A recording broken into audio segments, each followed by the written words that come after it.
नमस्कार, म रविन्द्र सुवेदी। समय सन्दर्भको शनिबार विशेष श्रृङ्खलामा तपाईलाई स्वागत छ। शनिबार हामी अलि फरक विषयवस्तुमा रहेर कुराकानी गर्दैछौँ। आज साहित्यका सन्दर्भमा चर्चा गर्दैछौँ। नेपाली साहित्य, यसका हाँगाहरू लगायत थुप्रै विषयमा कुरा गर्छौँ जस्तो लाग्छ मलाई, किनकि आज साहित्यकार डाक्टर दामोदर पुडासैनी किशोर हामीसँग हुनुहुन्छ। नेपालमा लेखा परीक्षण विषयमा पहिलो पिएचडी, अर्थात् अहिलेसम्म नै नेपालमा पिएचडी गर्ने पहिलो व्यक्ति लेखा परीक्षणका विषयमा, तर साहित्यकार, साहित्यमा आफूलाई लिप्त बनाउनुभएका व्यक्तित्व हामीसँग हुनुहुन्छ। उहाँलाई स्वागत गरौँ। नमस्कार। नमस्कार, धन्यवाद एकपटक मलाई सम्झिनु भयो त्यसको लागि रविन्द्रजी र तपाईँको सम्पूर्ण टिम, समय सन्दर्भको सम्पूर्ण टिमप्रति आभारी छु। अब लेखा परीक्षणको व्यक्ति हुनुहुन्छ पनि मैले ओपनिङमै भनिसकेको छु। लेखातिरको व्यक्ति साहित्यमा हुनुहुन्छ, यो कसरी मिल्छ यस्तो? रविन्द्रजी, यो जीवन भनेकै के रहेछ भने बहुरूपी हुन्छ नि, बहुरङ्गी बहुरूपी हुन्छ र जीवन यो धेरै रङ भएको हुनाले नै जीवनको आनन्द छ। र जीवनभित्र के छ भने तपाईँसित पीडा पनि छ, खुसी पनि छ, त्यो सबै भएको हुनाले पीडा पनि तपाईँको लागि आनन्द हुन्छ नि। हो, यस्तै गरी मेरो अब तपाईँले भन्नुभएको जस्तो कामको क्षेत्र चाहिँ मेरो लेखा परीक्षण, मेरो अध्ययनको क्षेत्र पनि लेखा परीक्षण र त्यति हुँदाहुँदै मेरो सोखको विषय चाहिँ साहित्य। त्यो हुँदा एउटा के राम्रो हुँदो रहेछ भने अब तपाईँले भन्नुभएको जस्तो लेखा परीक्षण भनेको विषय अलि निरस विषय, जटिल विषय, मान्छेले सबैले त्यसरी भन्छन्। तर त्यति हुँदाहुँदै पनि साहित्य लेख्न सकियो, साहित्य पढ्न सकियो र समाजलाई साहित्य दिन सकियो भने त्यो विविधतालाई समेट्न सकिँदो रहेछ र त्यसले एउटा आफूले पनि बेग्लै आनन्द लिन सकिँदो रहेछ र अरूलाई पनि विविधता दिन सकिँदो रहेछ। त्यो कारणले पनि मलाई मेरो काम र एउटा मेरो अध्ययनको क्षेत्र लेखा परीक्षण हुँदाहुँदै पनि साहित्यलाई पनि मैले त्यही क्रममा अघि बढाउन सकेको हो। सामान्य बुझाइ चाहिँ के हुन्छ भने भाषा पढेको अथवा साहित्य पढेको व्यक्ति नै साहित्यमा बढी रुचि राख्छ अथवा साहित्य लेख्छ भन्ने बुझाइ हुन्छ। तपाईले टेक्निकल पढिराख्नु भएको छ, अर्थगणित, बीजगणित। त्यो चाहिँ यस्तो छ रविन्द्रजी, कस्तो भने मान्छेको सामान्यतया बुझाइ चाहिँ त्यही नै हो। अब भाषा पढ्ने, नेपाली विषय नै पढ्ने अथवा अङ्ग्रेजी विषय पढ्ने, भाषा पढ्ने मान्छेले मात्रै साहित्य लेख्छ भन्ने विषय हो। तर त्यो चाहिँ होइन। त्यो विषय पढ्दैमा, साहित्य पढ्दैमा साहित्यकार हुन सक्दैन मान्छे। साहित्य पढ्ने भनेको एउटा परीक्षामा पास गर्दाखेरि उसले नम्बर पाउला, अङ्क पाउला, त्यो आफ्नो ठाउँमा हो। तर साहित्य लेख्ने भनेको उसको साधना, उसको मेहनत, उसको अध्ययन, उसको सृजनशीलता, यो सबै कुरामा भर पर्छ। त्यस हिसाबले जुनसुकै विषय पढोस् त्यसलाई केही फरक पर्दैन। विज्ञान पढेका मान्छेहरूले पनि त धेरै नोबेल साहित्य पुरस्कारहरू पाएका छन्, होइन? अरू विषय कतै सुनिन्छ नि, यो टेक्निकल विषय पढ्ने व्यक्ति त्यो पढाइमा बढी केन्द्रित हुनुपर्छ। तपाईँ त पिएचडी नै गर्नुभएको छ भने थुप्रै रिसर्चहरू पनि गर्नु पर्यो, त्यो पनि छुट्टै विषयमा, टेक्निकलै विषयमा तपाईँले जेमा गर्नुभयो त्यो त साहित्यभन्दा एकदमै पृथक, तपाईँले भनेको जस्तो जटिल विषय। त्यो विषयमा तपाईँले रिसर्च पनि गर्नु पर्यो, काम पनि गर्नु पर्यो, सेवा पनि दिनु पर्यो, सर्भाइभ पनि हुनु पर्यो, पक्कै, अनि साहित्य पनि लेख्ने भनेपछि त्यो समय चाहिँ कसरी छुट्टिन्छ? हो, एउटा मलाई लागेको चाहिँ के हो भने मान्छेले हाम्रो जीवन भनेको त थोरै छ, छोटो छ। यो छोटो जीवनमा पनि सक्रिय जीवन भनेको त अझ छोटो छ नि त। त्यसो भएको हुनाले यो सक्रिय जीवनको बेलामा नै मैले केही गरिनँ भने भोलि फुर्सद लिएर मैले केही गर्न सक्दिनँ। त्यस हिसाबले पनि म सानैदेखि अब पढ्न पनि म तेजी नै थिएँ, तीक्ष्ण खालको विद्यार्थी हुँ र त्यसको साथसाथै मैले एकदम कम उमेरदेखि नै सरकारी सेवामा प्रवेश पनि गरेको र हरेक पटक लोकसेवा आयोगको प्रतिस्पर्धामा जितेर एउटा म नायब महालेखा परीक्षकको पदसम्म पुगेँ र अहिले आर्थिक व्यवस्थापन विज्ञको रूपमा म काम गर्दैछु, त्रिभुवन विश्वविद्यालयमा काम गर्दैछु। र मलाई के लाग्छ भनेदेखि मान्छेले फुर्सद लिएर केही पनि गर्दैन। म भोलि गरौँला भन्यो भने केही पनि गर्दैन। त्यस हिसाबले पनि मलाई के लाग्छ भने मैले गर्नुपर्ने कुरा, जीवनका लक्ष्यहरू मैले पहिला नै तोक्नु पर्यो। त्यो लक्ष्यहरू निर्धारण गरिसकेपछि मैले के कुरामा चाहिँ अघि बढ्नुपर्छ र त्यो बढ्यो भनेदेखि मेरो जीवनलाई पनि मैले राम्रो गर्न सक्छु र यो प्रकृतिले दिएको संसारलाई पनि, यसका स्रोत साधनलाई पनि मैले एउटा नयाँ रूपमा त्यसमा परिवर्तन गर्न सक्छु र समाजलाई पनि केही दिन सक्छु भन्ने हिसाबले मैले तपाईँले भन्नुभयो जस्तो जागिर पनि मैले एउटा जागिरमा पनि मैले असाध्यै मेहनत साथ जागिरमा गर्नुपर्ने कामहरू मैले निभाइरहेको छु, निभाएँ पनि। र साहित्यमा पनि मैले केही न केही फरक किसिमले लेख्नुपर्छ। त्यो दुवैलाई न्याय गर्न सकिन्छ सकिन्छ, किनभनेदेखि तपाईँले भन्नुभएको जस्तो असाध्यै फुर्सद लिन्छु म, मेरो शरीरलाई सधैँ सुख दिन्छु भन्यो भने हुँदैन। तर के हुन्छ भने म भोलि कुनै समयमा गएर त म रोग लाग्ला मेरो शरीरमा, कुनै समयमा गएर म अशक्त हुँला, त्यो बेलामा मैले केही गर्छु भनेर नसक्ने हुन्छ नि त। म अहिलेसम्मको मेरो जीवन म असाध्यै तन्दुरुस्त छु, शारीरिक रूपमा तन्दुरुस्त छु, मानसिक रूपमा तन्दुरुस्त छु भने म किन अल्छी भएर बस्ने। त्यो हिसाबले पनि मैले मेरो अध्ययन पनि त्यत्तिकै जोरदार रूपमा अघि बढाउनुपर्छ, साहित्य लेखन साहित्य अध्ययनको कामलाई पनि जोरदार रूपमा अगाडि बढाउनुपर्छ र कामलाई पनि असाध्यै अघिल्तिर लानुपर्छ भन्ने हिसाबले मैले यसलाई अघि बढाएको हो। त्यो एउटा अध्ययन गर्ने कुरा पनि छँदैछ, हजुर, लेख्ने कुरा पनि छँदैछ, ती त फरक फरक पाठ हो नि। हो। अनि अर्को तपाईँको व्यावसायिक अध्ययन पनि छँदैछ। साहित्य तपाईँले लेख्नका लागि त अरू साहित्यहरू पनि अध्ययन पक्कै पनि गर्नु पर्यो, पक्कै पनि अरूका कुरा सुन्नु पनि पर्यो। हो हो होइन, त्यसै भएर पनि यहाँले भन्नुभएको जस्तो मेरो अब एउटा लेखनको क्षेत्र, एउटा काव्य विधा कविताहरू पनि म लेख्छु र त्यसको साथसाथै मैले बढी अहिले जोड दिएर लेखिएको, हुन त म अरू विधा कविताहरू, कथाहरू, गजलहरू अरू पनि लेख्छु, तर त्यति हुँदाहुँदै पनि मैले बढी जोड चाहिँ नियात्रा विधामा दिएको छु। तपाईँको अहिले भर्खरै पनि आएको छ एउटा ग्रीष्मको निलो बतास नियात्रा। नियात्रा भनेको तपाईँको 6औं पुस्तक हो नियात्राका रूपमा, साहित्यका रूपमा चाहिँ 17औं पुस्तक, नियात्राका हिसाबले 6औं। यति धेरै नियात्रा प्रकाशित गरिसक्नुभयो, नियात्रामै यत्रो धेरै मोह चाहिँ किन? हो, यसको पनि एउटा कारण छ। कारण के छ भने बडो सान्दर्भिक प्रश्न गर्नुभयो रविन्द्रजी।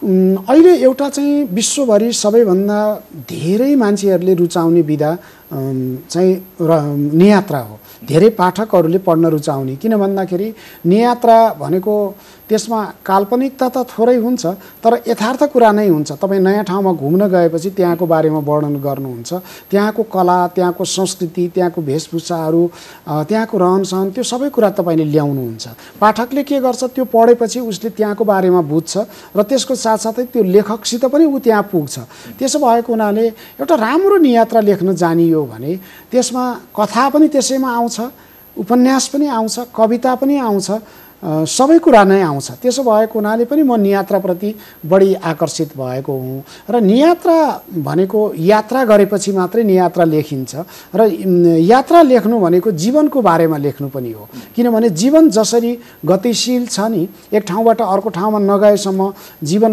एक ठाउँबाट अर्को ठाउँमा नचलेसम्म जीवनको कुनै अर्थ रहँदैन। त्यस्तै यात्रा भनेको पनि के हो भने जीवन एउटा लामो घटना हुनसक्छ। यात्रा भनेको साना साना घटनाहरू हो नि त, होइन? हो, त्यो सबै कुराहरू लेख्नु भनेको, नयाँ ठाउँमा जाने, नयाँ कुराहरू लेख्ने भनेको जीवनलाई अझ नजिकसित बुझ्ने, जीवनका रहस्यहरू अझ नजिकसित बुझ्ने र त्यो जगत भन्छ नि संसारलाई पनि नजिकबाट बुझ्ने र त्यो कुराहरूलाई लेखेर पाठकहरूलाई पनि राम्रोसँग पुर्याउने, त्यो काम हुन्छ। त्यस कारणले पनि म चाहिँ नियात्रामा बढी आकर्षित भएको। तपाईँले नै भनेको जस्तो नियात्रा लेख्नका लागि यात्रा त गर्नु पर्यो। पक्कै सबै यात्रा स्मरण योग्य अथवा संस्मरण लेख्न लायक बन्न सक्छन् त? यस्तो हुन्छ, सबै यात्राको लेख्न पनि सकिन्छ, तर सबै यात्रामा कस्तो हुन्छ भने कन्टेन्ट बढाउने मात्रै काम हो। कतिपय यात्राहरूको चाहिँ जस्तो पाठकको लागि रुचि नहुन सक्छ। पाठकले के कुराहरू खोज्छ भने यात्रामा गएपछि उसको कथानकता, उसले के नयाँ नाटकीय पाराले उसले के नयाँ भेटेको छ, त्यो उसले नबुझेको नसुनेको कुरा पाठकले बढी खोज्छ, होइन? त्यसो भएर पनि एउटा के हुन्छ भने नियात्रा गर्दाखेरि सकेसम्म नयाँ ठाउँहरू, सकेसम्म साहसिक ठाउँहरू, अप्ठ्यारा ठाउँहरू, जहाँ सकेसम्म अरू मान्छे नपुगेका ठाउँहरू, त्यस्तो ठाउँमा पुगियो र लेखियो भने त्यो नियात्रा सबैको लागि पठनीय हुन्छ।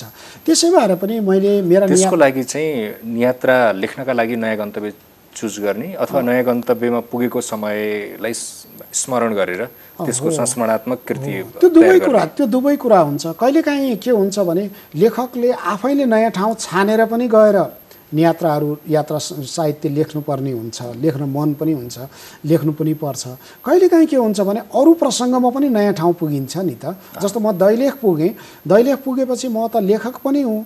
मैले त्यहाँको चाहिँ के हुन्छ भने मैले पशुपतिको जात्रा सिद्राको व्यापार भने जस्तो त्यहाँ घुम्ने मात्रै नभइकन त्यहाँका मान्छेहरूसित, त्यहाँको रहनसहन, त्यहाँको सांस्कृतिक कुराहरू त्यहाँका सम्पदाहरूलाई पनि मैले नजिकबाट निहालेर लेखिदिएँ भने त दैलेखभन्दा बाहिरका पाठकहरूको लागि त त्यो रुचिकर हुन्छ।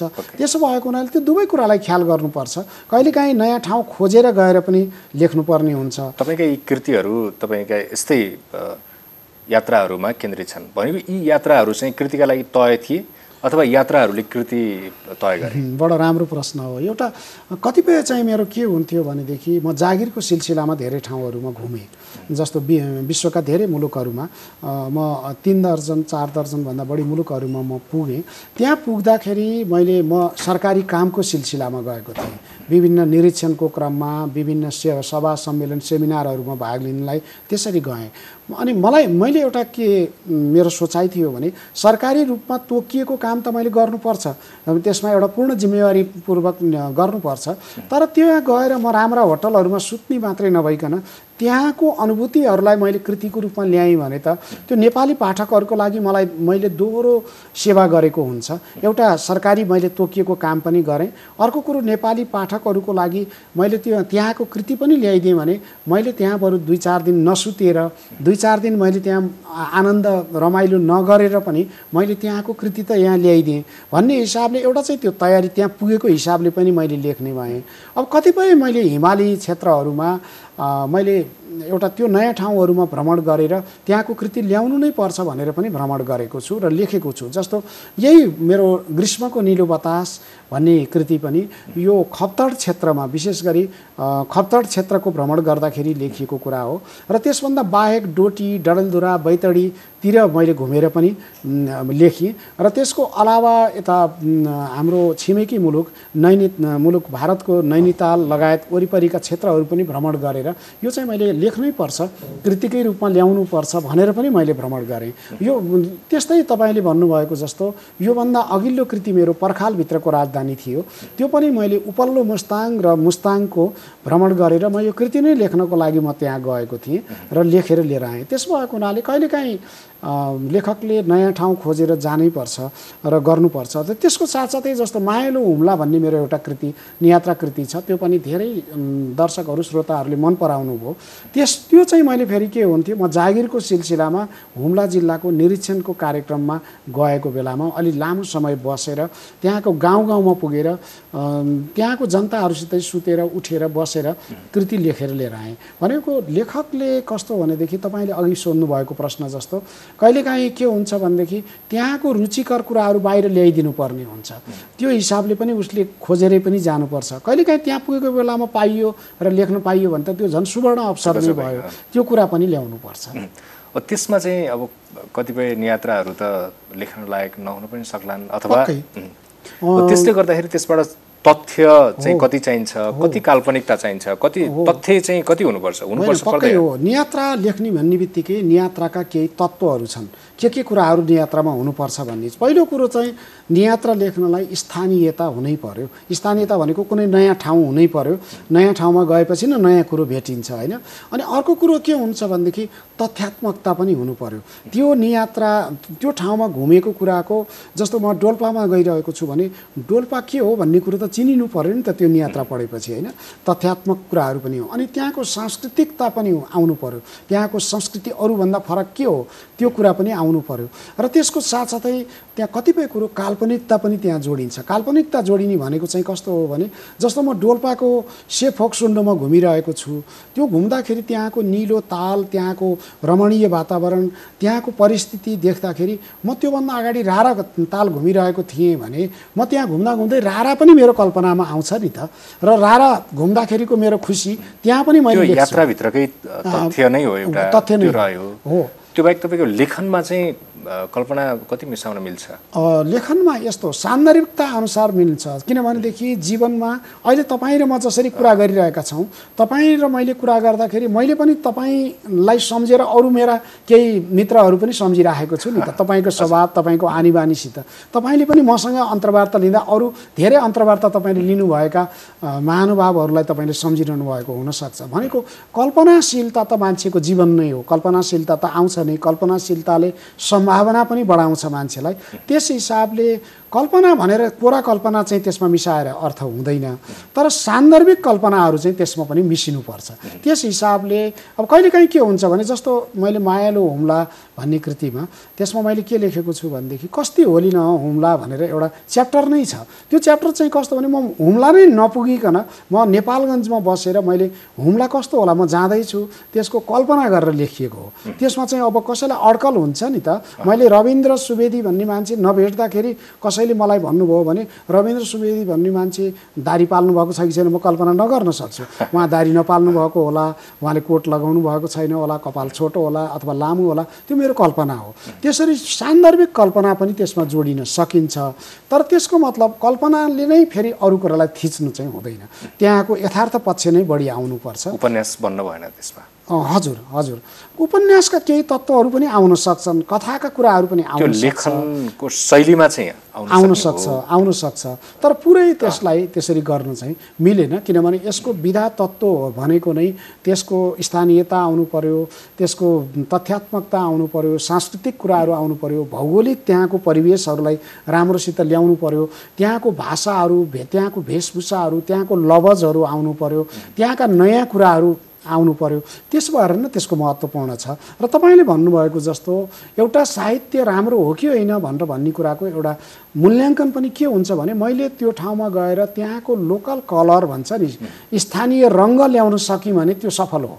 त्यसो भएर पनि त्यो कृति मेरो राम्रो हुनको लागि मैले त्यहाँको जस्तो म दैलेखमा गएर कुनै कुरा लेखेँ भने दैलेखमा त्यहाँ भएका मन्दिरहरू, त्यहाँका मान्छेका आनीबानी, त्यहाँको लवज, त्यहाँको सुख, त्यहाँको दुःखलाई अरूको भन्दा फरक ढङ्गले ल्याउन सकेँ भने न म सफल हुने हो।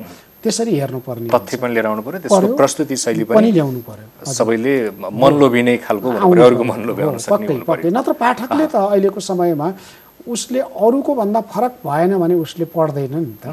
अब यो ग्रीष्मको निलो बतास अहिले पछिल्लो समय आएर अब चर्चामा पनि छ। हजुर, ग्रीष्मको निलो बतास यत्तिकै सुन्दाखेरि धेरैलाई अर्थ त यो के छ भनेर कल्पना गर्न गाह्रो छ। के छ यसमा? होइन, यो मैले अघि नै भने एउटा कुरा के छ भने यसको मूल, यसको केन्द्र भनेको खप्तड नै हो। यो तपाईँले सुदूरपश्चिमको खप्तड केन्द्रित भएर लेख्नु भएको छ। सुदूरपश्चिम र मध्यपश्चिमका खास कुरा चाहिँ यसमा के भन्न खोजेको? यसमा मुख्य कुरा भन्न खोजेको मैले एउटा हिमाली क्षेत्र र एउटा मैले यो कुरा पनि जोडिहालौँ, हाम्रो नेपाली साहित्य लेख्ने स्रोतहरू असाध्यै सम्पन्न छन्, धनी छन्। किन भन्दाखेरि हामीसित लेखको साहित्यहरू र हिमालका साहित्यहरू लेखिदिने हो भने विश्वभरिका मान्छेहरू त्यसलाई असाध्यै अभिरुचिपूर्वक पढ्छन्। त्यस हिसाबले पनि मैले यो खप्तड क्षेत्र, डोटी क्षेत्र, डडेलधुराको क्षेत्र, बैतडीको क्षेत्र र त्यसभन्दा पारीका क्षेत्रहरू नैनीतालसम्मको भ्रमण गरेर यो लेख्नुको मुख्य कारण पनि के हो भने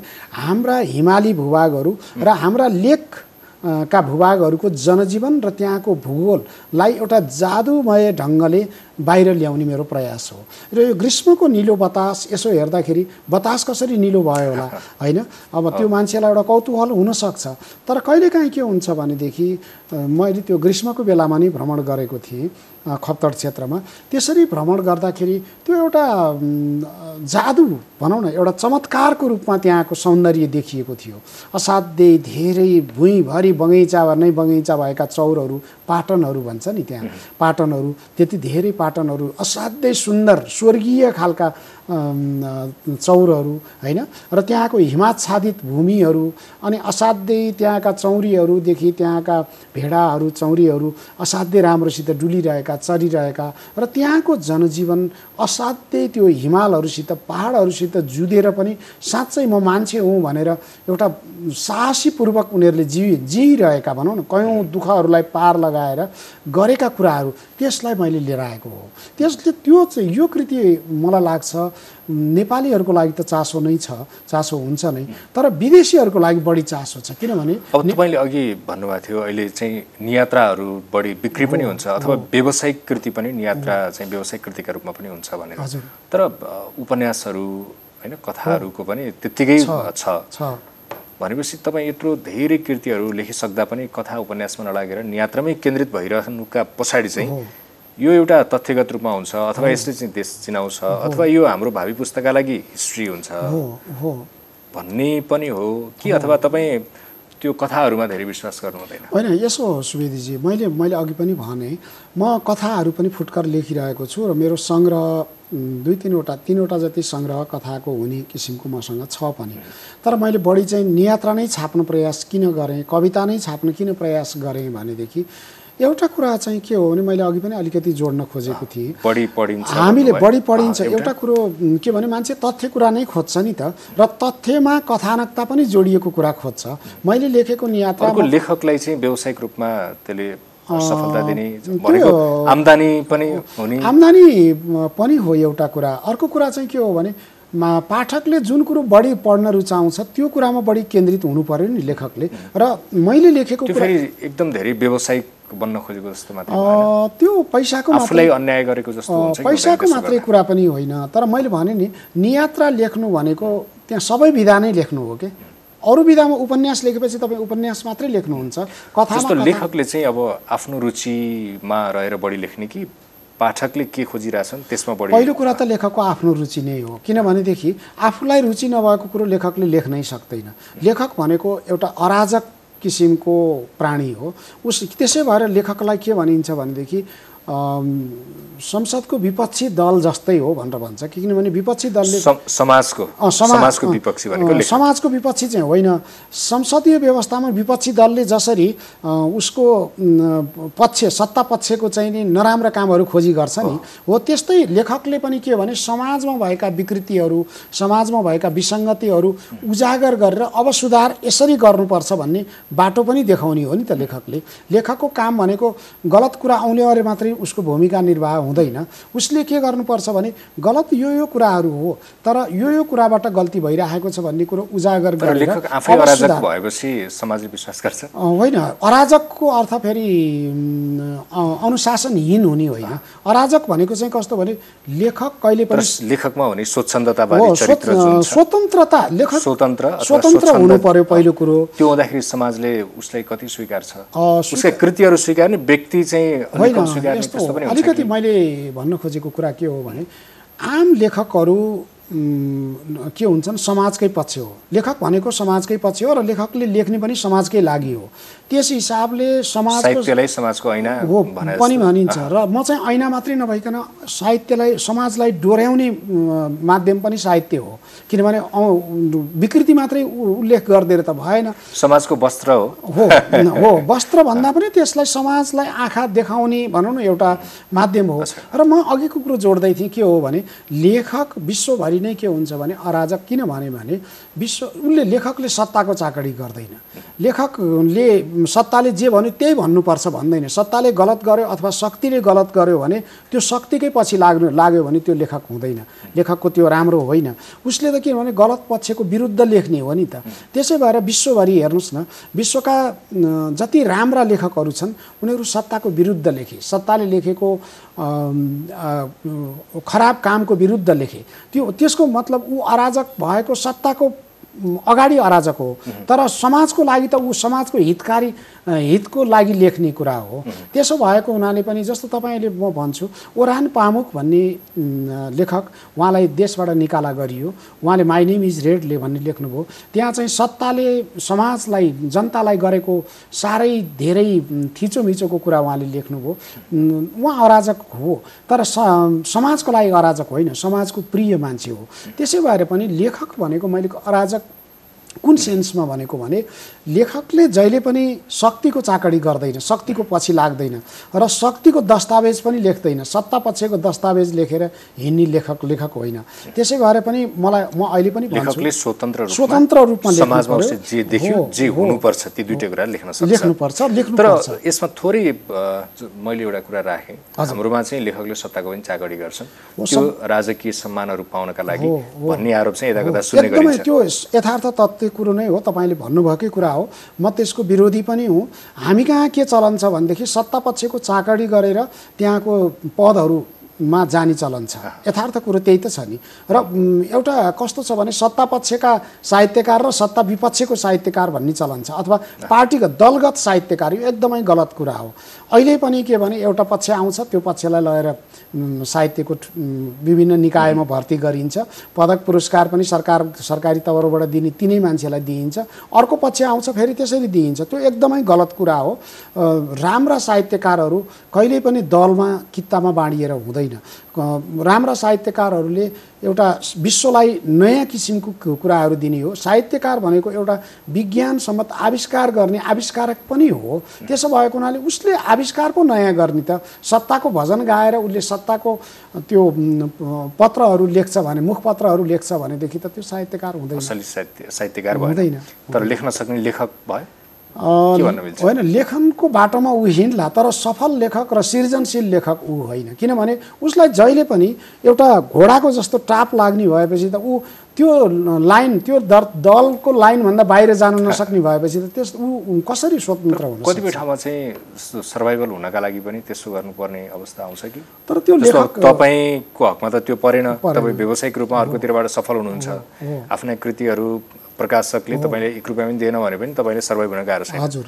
कतिपय लेखक जसले सबै चिज छोडेर, अघि तपाईँले भनेको जस्तो अराजक, अझ कतिपयले भन्छन् लेखक पागल हुन्छन्, त्यसरी लागेको लेखकलाई त आफू सर्भाइभ हुनका लागि पनि केही न केही फेरि कतै कतै चाकरी पो गर्नुपर्छ कि? एउटा त्यो पनि तपाईँले भन्नुभएको जस्तो हाम्रो समाज, मेरो आशंका मात्रै त्यो पनि छ। एकदम छ, तपाईँले एकदमै छ। तपाईँले राम्रो कुरा उठाउनु भएको। एउटा कुरा के छ भने हाम्रो लेखनको क्षेत्रमा यदि त्यो त लेखकै होइन भन्छु म, जसले कसैको चाकरी गरेर लेखन साधना त हो नि, होइन, साधना गरे हो। साधना पनि त ठिक ठाउँमा गर्नु पर्यो। तपाईँले लेखेको कुराले समाजलाई सकारात्मक किसिमको परिवर्तन गर्दैन। तपाईँले लेखेको ठेलीहरू चाहिँ कागजको ठेलीमा अक्षरहरू चाहिँ आर्टको रूपमा, कलाको रूपमा भरेर लगेर कुनै कोठामा थन्क्याउनु मात्रै लेख्ने हो भने त्यसको कुनै अर्थ छैन। तपाईँले भन्नुभयो जस्तो हाम्रो नेपालमा एउटा चाहिँ पदेन लेखकहरू पनि छन्। पदेन लेखकहरू, त्यो मैले एउटा खुला रूपमा भन्नुपर्छ। त्यो भनेका कस्ता भने पदमा अनेकौँ किसिमका बदमासी गर्ने अनि लेखकको नाममा झुन्ड्याएपछि त ऊ फलानु पनि लेखक हो भनेर समाजमा उसको चिन्जान पनि राम्रो उच्च ओहदामा एउटा सम्मानित ढङ्गले हुने भयो। अनि उसले के गर्छ भनेदेखि जथाभावी कृति लेख्छ अथवा अरूलाई लेखाउँछ र आफ्नो नाममा बिक्री गरेर ऊ त्यहाँबाट मैले यति पैसा कमाएँ भनेर समाजमा त्यो अरू बदनियतपूर्वक कमाएका धनहरूलाई पनि लुकाउनको लागि त्यसमा माध्यम बनाउँछ भनेको त्यो एकदम गलत कुरा हो। एउटा अर्को कुरा चाहिँ के हो भनेदेखि तपाईँले भन्नुभएको जस्तो अब जीवन निर्वाह गर्नको लागि लेखक बनेर केही कुराहरू कसैको चाकरी गरेर कसैको सत्ता पक्षलाई लगेर किताब बिकाएर अथवा किने त्यो गरेर बाँच्नको लागि गर्छ। त्यो बाँच्नको लागि उसले गरेको होला, त्यो आफ्नो ठाउँमा हो, तर त्यसले अरू नै वृत्ति अपनाए भइहाल्छ नि। त्यसले किन त्यो अरू नै काम गरे हुन्छ नि त। लेखकको नाममा मुकुण्ड मात्रै त्यो लगाएर त हुँदैन, उसको सृजनशीलता देखिनु पर्यो। लेखकको जीवन सरल हुने भन्ने कुरा छ नि, लेखक सरल हुनुपर्छ अथवा साहित्यकार त्यो भनेको चाहिँ भिक्षु जस्तो अथवा यावत उदाहरणहरू सुन्ने गरिन्छ। हजुर, त्यस्तै हो, लेखक सरल एउटा झोला बोकेर हिँड्नुपर्ने। बडा यो पनि धेरै राम्रो प्रश्न सोध्नु हो तपाईँले। मलाई के लाग्छ भने लेखक सरल हुनुपर्छ, विचारमा सरल हुनुपर्छ भनेको मतलब उसलाई धेरै जटिलता बोकेर धेरै किसिमका नचाहिँदा यो तामझाम बोक्नु जरुरी छैन लेखकले। तर लेखक सेलिब्रिटी हो कि होइन? सेलिब्रिटी हो, म त्यही कुरामा भन्दै थिएँ। सरल हुन्छ, सरल भनेको भन्दा पनि ऊ सुहाउँदो हुनुपर्छ। लेखकको अर्थ तपाईँले अघि भन्नुभयो जस्तो मैले झोला नै बोकेर हिँड्नुपर्ने, म बेसरी त्यो कहिल्यै कपालै नगरेर म डुङडुङ्ती गनाउँदै हिँड्नुपर्ने, अथवा मैले भनौँ न आफ्नो सुहाउँदो किसिमले दारी जुङ्गा मिलाउँदै नमिलाउने, थोत्रोको अर्थ फोहोर कपडा लगाउने, गन्ध आउने लगाउने र जहाँ खाने जहाँ लड्ने, त्यो लेखक होइन। उसले लेख्ला राम्रो, तर त्यो समाजको लागि राम्रो लेखक होइन। किनभनेदेखि म त के भन्छु भने लेखक सेलिब्रिटी हो तपाईँले भन्नुभयो जस्तो। किनभनेदेखि म राम्रा कुरा लेख्छु तर राम्रो आचरण समाजलाई देखाउन सक्दिनँ भनेदेखि म के को लेखक? त्यसो भएको हुनाले म आफू स्मार्ट भनौँ न, फुर्तिलो पनि हुनुपर्छ। मैले सुहाउँदो कपडा लगाउनुपर्छ, सुहाउँदो किसिमले मैले त्यसको तडक भडक देखाउने होइन, सुहाउँदो किसिमले म सजिनुपर्छ। त्यसको मतलब कसैलाई समाजलाई प्रतिकूल असर पर्ने गरी नचाहिँदा तडक भडक लगाएर नचाहिँदो मेकअप गरेर हिँड्नुपर्छ, त्यो जरुरी होइन। तर के भनेदेखि हरेक मान्छेको उद्देश्य त सुखगरी हुने हो, सफा हुने हो, दिमाग राम्रो बनाउने हो, समाजलाई राम्रो देखाउने हो र कोही पनि मान्छे फोहोरी हुँदैमा समाजमा आदर्श हुने त होइन नि। त्यस हिसाबले अहिलेको लेखक हिजो जस्तो एक जमानामा थियो, तपाईँले भन्नुभयो जस्तो लक्ष्मीप्रसाद देवकोटा जस्तो देखिनलाई पागल जस्तो देखिएर हिँड्ने लेखक साहित्यकारहरू, देवकोटा के अरे लेखनाथ पौडेल जस्तो देखिनलाई लामा लामा दारी पालेर कहिले चाहिँ दारी नकाटेर हिँड्ने, कपालहरू झिन्द्रिङ मिन्द्रिङ पारेर हिँड्ने, अब त्यो परिवेश थियो, त्यो गलत कुरा हो। मलाई चाहिँ के लाग्छ भने लेखकले समय सुहाउँदो कपडाहरू लगाउनुपर्छ, समय सुहाउँदो उसको सफा सुग्घर हुनुपर्छ, पाच्य हुनु पर्यो। त्यसको मतलब त्यसले नकारात्मक असर समाजलाई पर्ने होइन। हामी समाजको हरेक मान्छेहरूको उद्देश्य सफा हुने नै हो, सुग्घरी हुने नै हो, स्वस्थ हुने नै हो। त्यो कुरो लेखकले अगुवाई गर्नुपर्छ र लेखक समाजको प्रिय हो। त्यसो भएर समाजले पनि लेखकलाई के चाहन्छ भने लेखक साँच्चै स्वस्थ, तन्दुरुस्त र फुर्तिलो हुनु होस् भन्ने चाहन्छ।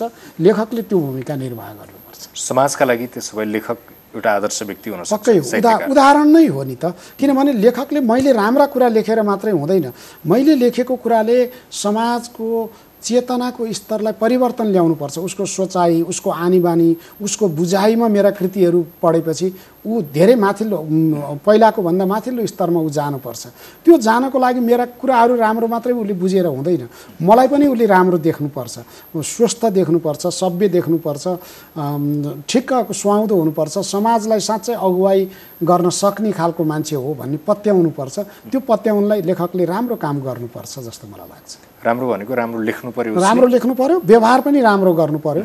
उसले लेख्न चाहिँ राम्रो लेख्ने, व्यवहारमा चाहिँ असाध्यै नचाहिँदो कामहरू गर्ने भयो भने त त्यो लेखक त झन् घातक हो। हामीले सुरुमा पनि कुरा गऱ्यौँ, एकातिर लेख्नु पर्ने पनि छ। हजुर, लेखन र उसले कमाउने कुरा, व्यावसायिक रूपमा कमाउने कुरा, सर्भाइभ हुने कुरा, ती त कठिन पार्ट। जस्तो मैले तपाईँसँग जोडेर कुरा गरेको थिएँ, क्वेसन त त्यही हो नि आम रूपमा लेखकहरूलाई। एउटा तपाईँलेको प्रश्न मैले बुझेँ। मलाई के लाग्छ भने नेपालको सन्दर्भमा हेर्दाखेरि लेखेरै पेसा चल्ने अहिलेसम्म छैन। एकदम यथार्थ कुरो त्यही नै हो। मैले 17वटा किताबहरू मेरो प्रकाशित भए, त्यसमध्ये सबै अरू प्रकाशकहरूले नै छाप दिएका हुन्, मैले आफ्नो लगानी गरेर छापिएको पनि छैन। त्यसबाट मैले केही रोयल्टी लेखकस्व पाएको पनि छु, तर जति पाए पनि त्यसबाट मेरो जीवन निर्वाह हुने छैन। भन्न त यहाँ मान्छेहरू करोडौँ रुपियाँ आयो भन्ने गफ पनि गर्छन्, तर त्यो गफ मात्रै हो, नेपालको सन्दर्भमा छैन। विदेशतिर कस्तो लेखकले आफ्नो कति प्रति पुस्तक बिक्री भयो भने हजुर चाहिँ आफूलाई सफल ठान्छ? अब त्यो चाहिँ पुस्तकको आकारमा पनि भर पर्छ, बिक्रीको मूल्यकोमा पनि भर पर्छ हैन। अब सामान्यतया के भने 400-500 प्रति उसको राम्रोसित बिक्री भयो र त्यसको पैसा उसले पायो भने लेखकलाई पुग्छ। तर एउटा कुरा के भने लेखकको लेखनी र सिर्जना कर्म अथवा उसको कृतिलाई मूल्यमा तुलना गर्न मिल्दैन। किनभनेदेखि मैले भनेको कति प्रति उसले चाहिँ जस्तो 500 प्रति उसको पुस्तक बिक्री भयो भने लेखकले आफूलाई सफल भन्नु होइन, उसको सफल होइन। एउटा त्यो चाहिँ कस्तो हुँदो रहेछ भने सुवेदजी, यो देश परिस्थितिले भर पर्छ। जस्तो मेरो एकजना साथी, चिनिया साथी हुनुहुन्छ, उहाँको एउटा किताबमा उहाँले 1 युवान मात्रै उहाँले आफ्नो लागतको भन्दा 1 युवान मात्रै बढी मूल्य राख्नुभयो। उहाँले राख्दाखेरि उहाँलाई धेरै करोड फाइदा भयो। किन भन्दा त्यहाँ अरबौँको जनसङ्ख्या छ, त्यहाँ एउटा कृतिमा 1 युवान फाइदा भयो भने करोडौँ फाइदा हुन्छ। अब हाम्रो जस्तो देशमा चाहिँ के हुन्छ भनेदेखि पहिलो कुरो अब हामीसित जनसङ्ख्या कम हुनु पनि कहिलेकाहीँ लेखकहरूको लागि घाटा हुन्छ, व्यावसायिक रूपमा घाटा हुन्छ। किन भन्दाखेरि मैले यसमा जोड्न खोजेको पैसा कति भन्दा पनि तपाईँको प्रति जस्तो 500 जनाले किताब किने भने त्यो लेखकले चाहिँ म लेख्न लायक अथवा सफल लेखक, पढ्न लायक लेखक बनेछु भनेर आत्मविश्वास बढाउने हो कि?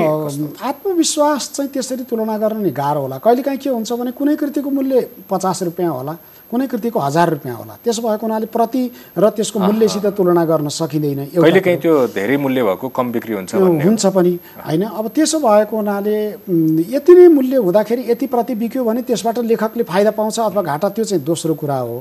तर अब अहिले चाहिँ के छ भने पहिला नै प्रकाशकहरूले यति प्रतिशत तपाईँलाई दिन्छु, हामी यति निकाल्छौँ भन्ने पनि चलन छ। त्यसले पनि एउटा फाइदा बेफाइदा कुराहरू होला। मैले यसमा जोड्न खोजेको चाहिँ अर्कै थियो। मैले लेखकको सफलता पैसासँग होइन कि आफ्नो आत्मसम्मान अथवा म यति लेख्न सामान्यतया भएछु यहाँले भन्नुभएको जस्तो अब अहिले प्राय गरी हाम्रो नेपालमा चाहिँ एकपटक कृतिहरू छाप्दा 1000 देखि 2000 प्रति छाप्ने चलन छ। जस्तो साझा प्रकाशनले पनि 1000 प्रति छाप्छ, नेपाल प्रज्ञा प्रतिष्ठानले पनि 1000 प्रति छाप्छ, रत्न पुस्तक भण्डारले 2000-3000 प्रति एकपटकमा छाप्छ। भनेको अब मेरो कृतिहरू 1000 देखि 1000 छापियो भने र 1000 बिक्री भयो, छापिनु भन्दा पनि 1000 बिक्री मेरो 1-2 महिनाको बिचमा भयो भने त्यो सफलता नै हो। किनभनेदेखि हामीसित पाठकहरू त्यो पनि किनेरै पढ्ने पाठकहरू त धेरै छन्, कम छन्, औँलामा गन्ने खालको छ। 1000 प्रति मेरो 5-6 महिनाभित्रमा बिक्री भयो भने त्यो मेरो सफलता हो।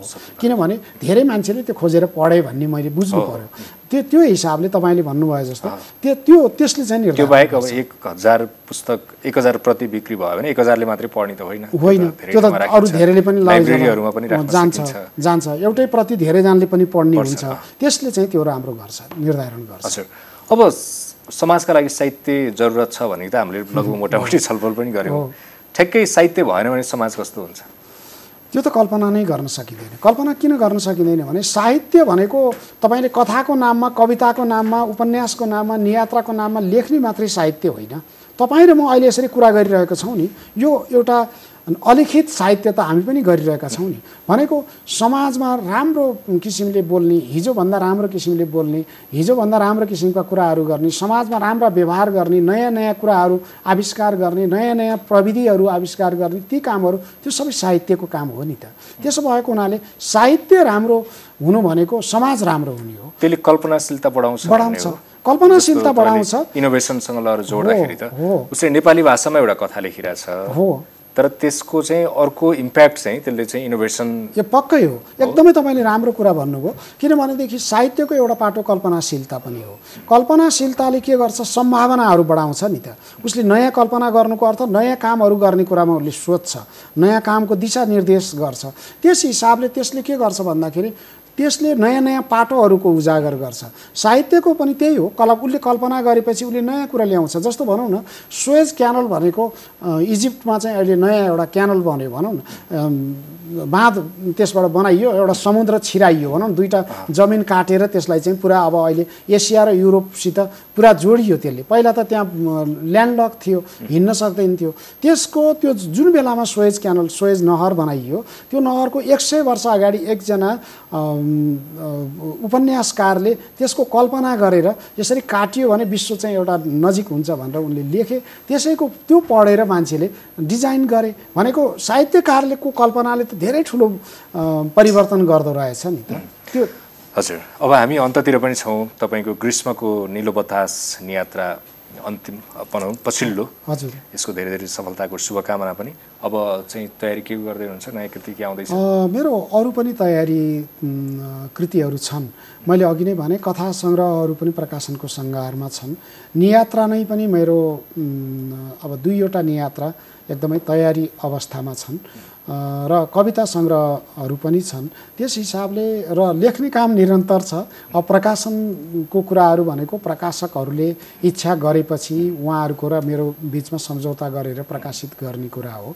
त्यस हिसाबले तपाईँको नियात्रा चाहिँ किन पढ्ने? तपाईँको नियात्रा बडो राम्रो कुरा हो। मेरो नियात्रा पढ्नमा 3-4वटा कुरा जरुरी छ। मेरै नियात्रा किन पढ्ने भन्ने कुरो यो हो। हरेक पाठकले यो प्रश्नलाई अघिल्तिर राखेर लेखकको कृति पढ्नुपर्छ। मेरो नियात्रा किन पढ्ने भन्दाखेरि एउटा कुरा चाहिँ हरेक मेरो नियात्रा पढ्दाखेरि त्यो पाठकले नयाँ विषय त्यसबाट पाउनै पर्छ। त्यो नपाउने हो भने मेरो नियात्रा पढ्नु गलत हुन्छ र समय मात्रै पाठकको खेर जान्छ, पैसा पनि खेर जान्छ।